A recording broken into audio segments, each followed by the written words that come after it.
memang kalau kita bicara dulu waktu kecil saya sering mimpi tuh yang namanya dikejar-kejar setan tuh. Iya sering tuh ya. Kadang kita mau lari nggak bisa juga kadang kan rasanya. Nah, berarti memang ibaratnya baru ketemu jalannya setelah ketemu Kiseno. Betul. Oke, lanjut. Dari situ ngerasain tuh yang namanya bagian-bagian daripada spiritual, yang namanya puasa, mukti, gitu ya. Lelaku ya. Terus puasa bisu, ya kan, terjadi di yang diarahkan sama Kiseno. Misalnya menangani pasien atau siapa gitu yang ibaratnya pas lagi di lokasi tersebut deh, tiba-tiba entah ada yang kesurupan atau ada yang kenapa-napa gitu, pernah nggak? Saya ngelihat ada sosok manusia ya, masih berkain kafan, tapi wajahnya itu masih kelihatan kayak seolah-olah dia tidur gitu.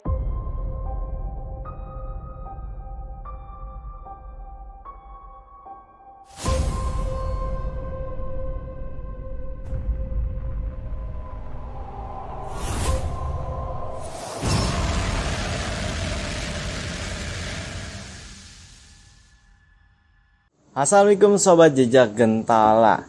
Oke, jadi pada video kali ini kita akan sharing-sharing nih dengan salah satu orang yang pernah berjalan bareng dengan Kiseno, yaitu masih satu paguyuban gitu dulunya. Jadi ya pastinya kenal dengan sejarah-sejarah Kiseno sebelum sebesar sekarang ini ya. Oke, jadi mungkin langsung aja ya kita perkenalan dulu. Bang, silakan Bang, dengan siapa? Saya Dwi. Bang Dwi. Iya, dulu pernah jalan bareng sama Kiseno. Nah, sebelum kita membahas dengan perjalanan Kiseno ini, saya ingin tanya-tanya dulu nih tentang awal mulanya Bang Dwi ini tertarik dengan dunia spiritual. Awalnya itu dari mana? Jadi memang berawal dari sekedar mimpi ya. Mimpi ya. Jadi dari mimpi ini ada rasa dan sifat penasaran juga gitu. Emang mimpinya apa tuh? Memang kalau kita bicara dulu waktu kecil saya sering mimpi tuh yang namanya dikejar-kejar setan tuh. Iya sering tuh ya. Kadang kita mau lari nggak bisa juga kadang kan rasanya. Nah terus kok makin kesini kebalikannya tuh, setan kita kejar-kejar tuh. Oh gitu. Iya kan, setelah itu ada hal yang beda kok begitu ya. Ada apa ya gitu. Nah, disitulah awal mula memancing yang namanya sifat spiritual saya. Itu waktu itu pada usia berapa tuh Bang?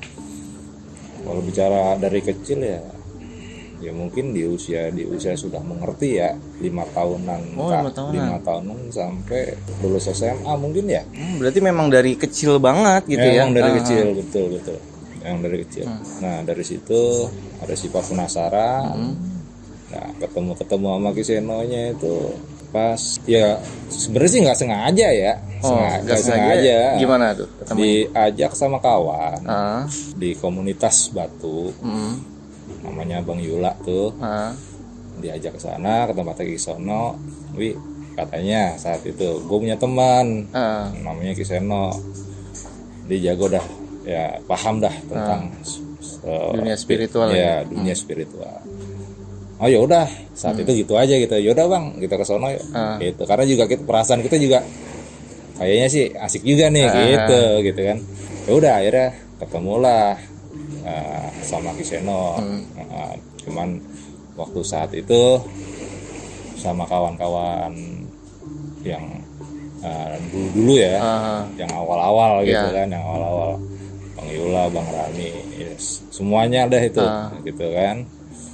Disitulah terjadinya perjalanan saya tentang dunia spiritual. Jadi waktu sebelum ketemu Kiseno pernah nggak sih mencoba mempelajari sendiri gitu? Lebih mempelajari sendiri sih hampir enggak ya. Tapi hal-hal yang berbau-bau spiritual itu ada dengan sendirinya. Oke, berarti memang ibaratnya baru ketemu jalannya setelah ketemu Kiseno. Betul. Oke, lanjut.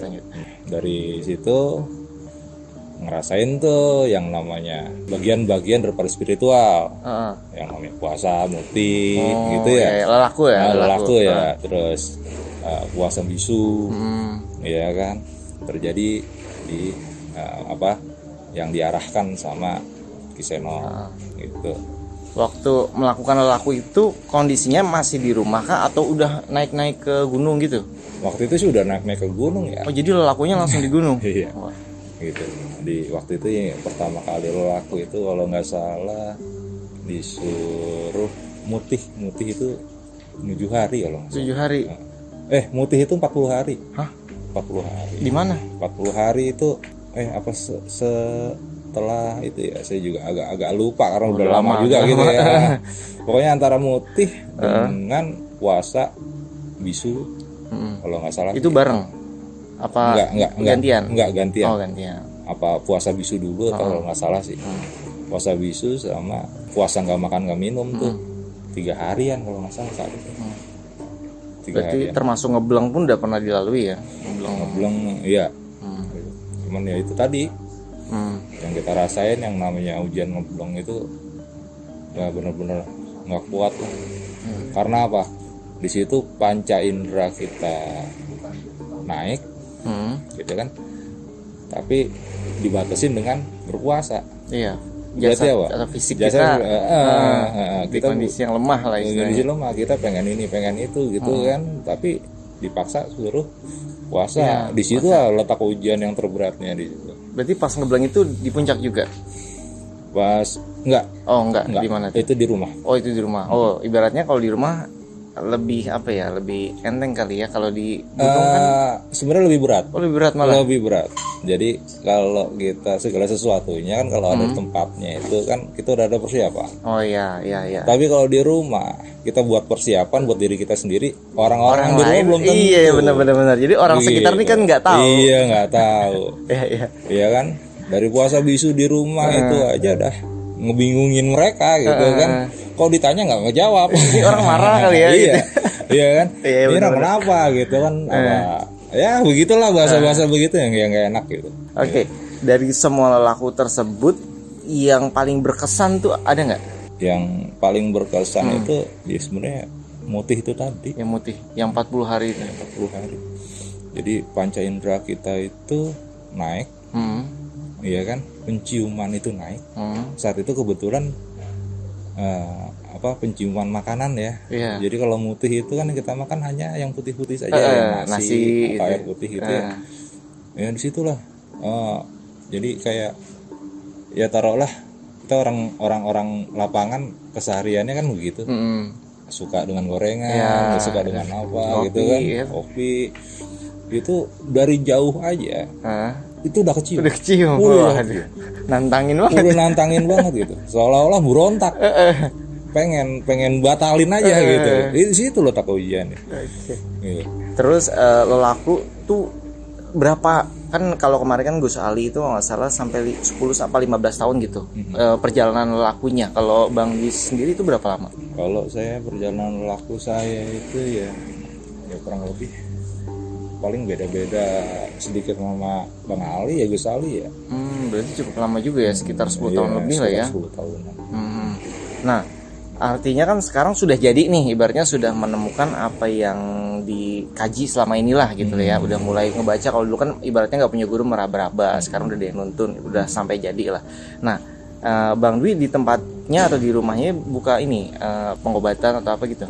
Enggak.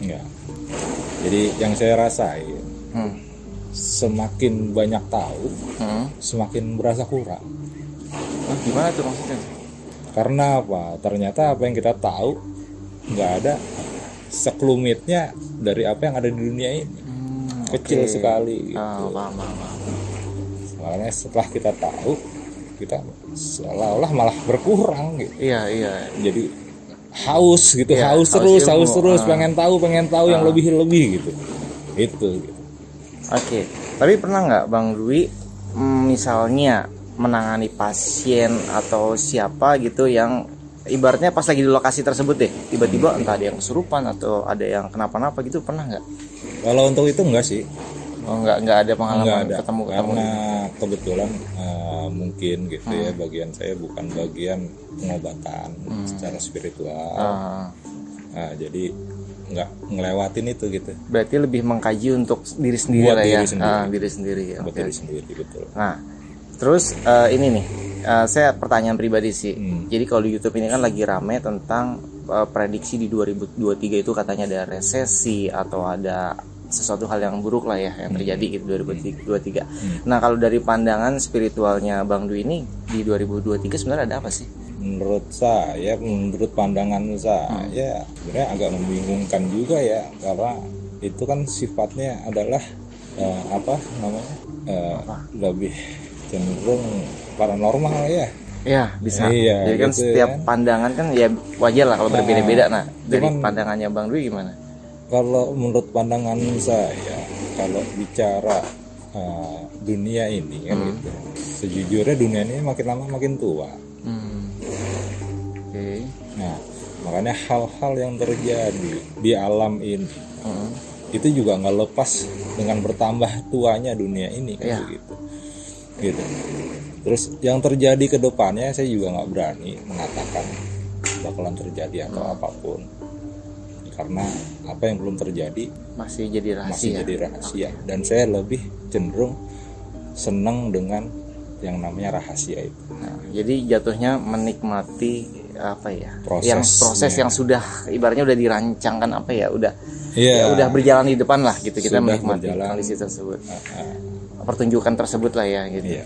Nah, oke, jadi gini, di saat ini kondisi global negara-negara besar itu Bang, yang saya nonton di YouTube, di berita itu bahkan yang kayak anak sekolah aja sampai mencuri makanan, permen karet, ditelen gitu, saking laparnya, saking kesulitannya gitu Bang. Nah, yang saya lihat di sini termasuk Pak Joko bilang Indonesia bisa bertahan gitu, kuat gitu, Indonesia itu bisa mandiri. Nah, kalau dari pandangan Bang Dwi ini gimana nih? Jadi karena dari kita dijajah pun sampai ratusan tahun kita tidak takluk gitu kan jatuhnya. Jadi sebenarnya Indonesia ini apakah ada yang jaga atau bagaimana? Kalau sudut pandang saya tentang Indonesia ini itu luar biasa ya, kompleks dengan keyakinannya, dengan mudah adaptasinya masyarakatnya gitu ya, dengan kejadian-kejadian yang selama ini menimpa Indonesia itu luar biasa masyarakat Indonesia gitu. Itu pun juga nggak lepas daripada leluhur-leluhur kita juga gitu. Yang apa? Yang mendidik kita, yang mengarahkan kita untuk merasa seperti itu gitu. Untuk berkeyakinan seperti itu, bahwasannya kita itu orang-orang yang kuat gitu. Makanya apa yang terjadi di dunia luar sana, di luar negeri sana, ya kalau di Indonesia sendiri mungkin juga menurut mereka gitu. Menurut kita biasa-biasa aja gitu. Iya. Karena kita lebih pernah ngerasain yang namanya hidup itu lebih ekstrim daripada kehidupan yang ada di sana. Itu menurut saya, sudut pandang saya. Gitu. Oke Bang Dwi, jadi saya ingin balik lagi ke lelaku yang tadi karena perjalanan cukup lama tuh ya, lebih dari 10 tahun. Jadi waktu Bang Dwi menjalankan lelaku bersama Kiseno itu ada nggak pengalaman-pengalaman yang menurut Bang Dwi itu ibaratnya tidak terlupakan dia sampai sekarang? Oh banyak. Apa tuh? Gitu. Waktu zaman dulu lelaku gitu kan, waktu itu diarahin, ya mungkin untuk menguatkan mental saya juga saat itu saya harus ada di tengah-tengah pemakaman umum. Nah, di mana tuh pemakamannya tuh? Di tempatnya di daerah Juanda, Depok. Nah, kayaknya saya tahu Bang. Dekat bangunan yang mall yang baru sekarang ya. Tidak perlu disebutkan, tapi saya tahu tergambar Bang barusan. Iya. Tapi dulu belum ada mall. Dulu belum ada mall ya. Belum ada mall dan masih sepi gitu. Dulu lebih serem berarti. Lebih serem karena masih banget, hutan gitu ya. Apalagi saya kan awal-awal itu. Awal-awal di situ ya udah, karena disuruhnya kayak gitu sama Kiseno, ya saya ikutin aja. Takut, terus gelisah apa segala macam, campur baur tuh saat itu. Ketika kita pengen ngejalanin proses itu gitu. Itu malam-malam. Malam-malam. Jam berapa? Masih ingat? Jam 12 teng kalau nggak salah. Mantap. Saya kesana pernah lewat doang Bang, maghrib udah geter karena saya nggak tahu di situ ada makam. Tiba-tiba saya lewat situ maghrib, wah geter saya, ini gimana jam 12 malam. Nah iya, makanya setelah dari situ juga awalnya saya juga nggak tahu, tapi pas lama-lama baru dikasih tahu, cari informasi kan, oh ternyata di situ makam dulunya itu makam para jawara dari situ. ya terjadilah proses-proses itu gitu kan, interaksi gitu. Nah, waktu di makam itu interaksinya apa aja tuh Bang? Saat itu nggak tanpa sengaja gitu. Mata saya kayak tembus itu, melihat satu makam yang emang saya disuruh di situ, gitu. Suruh jikiran di situ. Saya tanpa sengaja melihat itu tembus tanah. Gitu. Tembus tanah, saya kelihatan yang namanya jasad tuh. Jadi ibaratnya tanahnya kayak tidak terlihat. Kayak kayak transparan ibaratnya lah. Saya ngelihat ada sosok manusia ya, masih berkain kafan, tapi wajahnya itu masih kelihatan kayak seolah-olah dia tidur gitu. Gitu. Seolah-olah dia tidur, dan yang anehnya lagi kok kafannya bersih gitu. Papan kubur yang biasa ditaruh miring itu? Bukan papan ya, ini kafan ya, kain kafan. Kain kafan. Saya kira papan Mohon maaf. Kain kafannya itu bersih gitu, saya liatin. Ya saat itu sih saya berpikir apa ini termasuk orang-orang soleh kan gitu ya. Karena kan yang dulu saya sering dengar gitu kan, orang-orang soleh itu terjaga gitu. Waktu meninggalnya pun dilapangkan kuburnya dan terjaga kan gitu. Apa itu tadi, apa benak saya itu seperti itu gitu. Apakah ini salah satu orang-orang terjaga atau gimana gitu. Makanya terasa setelah itu nyaman aja sih gitu. Jadi tenang ya? Jadi tenang, padahal awalnya takutnya luar biasa. Saya maghrib ke situ aja udah takut banget. Gimana malam duduk di situ kan? Itu bisa bayangin saya. Belum lagi sebelum lihat itu gitu. Kan di belakang makamnya itu ada pohon gede. Itu seperti ada ranting jatuh. Bunyi kerak gitu. Tapi si Caren rantingnya nggak ada yang jatuh. Cuman suara aja, tapi rantingnya nggak ada yang jatuh gitu. Dia bilang seru juga nih. Tapi sambil takut saat itu. Tapi kalau untuk penampakan sekitar berarti nggak ngeliat apa-apa. Ada waktu itu temen yang nemenin saya. Jadi ada berapa orang jadinya? Enggak, jadi saya sendiri. Sendiri di makamnya. Yang nemenin saya kucing. Iya, yang nemenin saya kucing. Itu ada kucing komen di situ gitu. Tahu kucing malam-malam gitu ya? Iya. Itu kucing beneran bukan ya? Iya, walau alam ya saat itu gitu. Cuman yang anehnya setelah saya perhatikan lagi, itu kucing itu lagi mainan alang-alang. Iya. Dia sering mainan. Jadi ada alang-alang. Cuman setelah itu gitu, awalnya saya perhatikan sih lucu aja dia main alang-alang. Tapi setelah saya perhatikan lagi, loh ini alang-alang yang lain nggak gerak, dia doang yang gerak. Jadi ada satu alang-alang yang bergerak begini gitu. Iya kan? Saya perhatikan ngeh-ngehnya, sadarnya saya gitu. Setelah dari situ, setelah dia lagi main alang-alang tuh kucing tuh, lama kucing itu agak ngejauh. Pas dia loncat ke sana, tiba-tiba kok itu kucing berubah jadi asap. Nah loh. Jadi asap, dan itu jelas gitu terlihat banget jadi asap. Waktu pertama kali ngeliat kucing, artinya itu wujud gitu ya? Wujud nyata. Dan tiba-tiba dia jadi asap. Jadi asap. Oke. Itu nggak lari? Enggak. Masih stay di situ. Dia masih stay. Hebat. Kalau saya mungkin udah teriak-teriak, ada kamera nggak gitu ya? Nah, terus kalau Kiseno kan yang saya tahu itu hobinya naik gunung.